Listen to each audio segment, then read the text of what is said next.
We're going to look at some different angle relationships. We'll start with vertical angles. Focus on the two vertical angles that are highlighted, and notice as I move one of the lines, they're always congruent. So vertical angles, their measures are the same, so they're congruent, and you can look at the other two angles that aren't highlighted, you'll see that those are always congruent as well.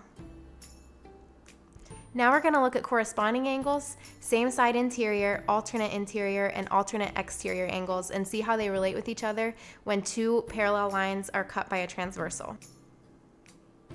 Corresponding angles, for example, the orange and the purple, are always going to be the same. They'll always be congruent.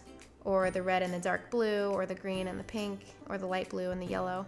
Alternate interior, like the green and the purple, or the light blue and dark blue, those are also congruent, no matter where the transversal is.